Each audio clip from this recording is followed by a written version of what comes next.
Hello दोस्तों, आइए आज हम जानते हैं करवा चौथ व्रत कब है और यह क्यों मनाया जाता है और यह किस डेट को है। हर साल कार्तिक मास के कृष्ण पक्ष की चतुर्थी तिथि पर करवा चौथ का व्रत रखा जाता है। इस व्रत को सुहागिन महिलाएं अपने पति की लंबी उम्र की कामना के लिए रखती हैं। हिंदू धर्म में करवा चौथ का बहुत अधिक महत्व है। करवा चौथ में निर्जला व्रत रखा जाता है। शाम को चंद्रमा की पूजा करने के बाद व्रत खोला जाता है। आइए जानते हैं करवा चौथ की पूजा विधि क्या है और यह किस दिन है और शुभ मुहूर्त क्या है। इस साल करवा चौथ 1 नवंबर बुधवार को करवा चौथ का व्रत रखा जाएगा। करवा चौथ पूजा शुभ मुहूर्त 5:36 से 6:54 शाम को रहेगा।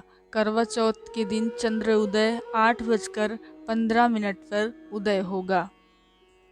करवा चौथ की पूजा विधि क्या है।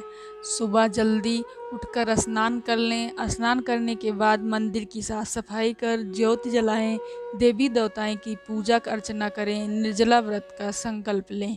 इस पावन दिन शिव परिवार की पूजा अर्चना की जाती है। सबसे पहले भगवान गणेश की पूजा करें। किसी भी शुभ कार्य से पहले श्री गणेश जी की पूजा की जाती है। माता पार्वती, भगवान शिव और भगवान कार्तिकेय की पूजा करें। व्रत करवा चौथ के व्रत में चंद्रमा की पूजा की जाती है। चंद्र दर्शन के बाद पति को छलनी से देखें। इसके बाद पति द्वारा पत्नी को पानी पिलाकर व्रत तोड़ा जाता है। पूजा सामग्री में क्या क्या लगता है। चंदन, शहद, अगरबत्ती, पुष्प, कच्चा दूध, शक्कर, शुद्ध घी, दही, मिठाई, गंगा जल, अक्षत, सिंदूर, मेहंदी, महावर, कंघी, बिंदी, चुनरी, चूड़ी, बिछुआ, मिट्टी का टोटीदार करवा व ढक्कन, दीपक, रुई, कपूर, गेहूं, शक्कर का भूरा, हल्दी, जल का लोटा, गौरी बनाने के लिए पीली मिट्टी, लकड़ी का आसन, चलनी, 8 पूरियों की अठावरी, हलवा और दक्षिणा दान के लिए पैसे आदि। इस व्रत में व्रत कथा का बहुत अधिक महत्व होता है। चांद के दर्शन से पहले करवा चौथ व्रत कथा का पाठ अवश्य करें। करवा चौथ की व्रत कथा क्या है। एक साहूकार के 7 लड़के और एक लड़की थी। सेठानी के सहित उसकी बहुएं और बेटी ने करवा चौथ का व्रत रखा था। रात्रि को साहूकार के लड़के भोजन करने लगे तो उन्होंने अपनी बहन से भोजन के लिए कहा। इस पर बहन ने बताया कि उसका आज व्रत है और वह खाना चंद्रमा को अर्घ देकर ही खा सकती है। इस सबसे छोटे भाई को अपनी बहन की हालत देखी नहीं जाती और वह दूर पेड़ पर दीपक जलाकर छलनी की ओट में रख देता है, जो ऐसा प्रतीत होता है जैसे चतुर्थी का चांद हो। उसे देख कर करवा उसे अर्घ देकर खाना खाने बैठ जाती है।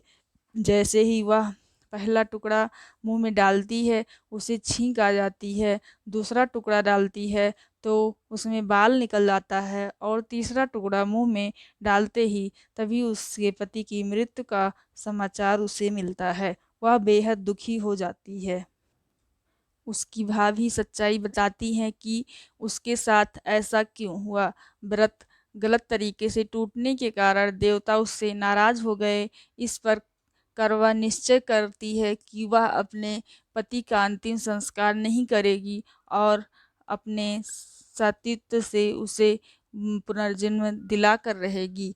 वह पूरे 1 साल तक अपने पति के शव के पास बैठी रहती है, उसकी देखभाल करती है, उसके ऊपर उगने वाली सुई नुमा घास को एकत्रित करती है रहती है। 1 साल बाद फिर चौथ का दिन आता है तो वह व्रत रखती है और शाम को सुहागिनियों के अनुरोध करती है कि यम सुई ले लो, पीऊ सुई दे दो, मुझे भी अपनी जैसी सुहागिन बना दो। लेकिन हर कोई मना कर देती है। आखिर में सुहागिन उसकी बात मान लेती है। इस तरह से उसका व्रत पूरा होता है और उसके सुहाग को नए जीवन का आशीर्वाद मिलता है। इसी कथा को कुछ अलग तरह से सभी व्रत करने वाली महिलाएं पढ़ती और सुनती हैं। Thank you for watching video. इसी तरह वीडियो को देखने के लिए मेरे चैनल को लाइक और सब्सक्राइब करें। Thank you.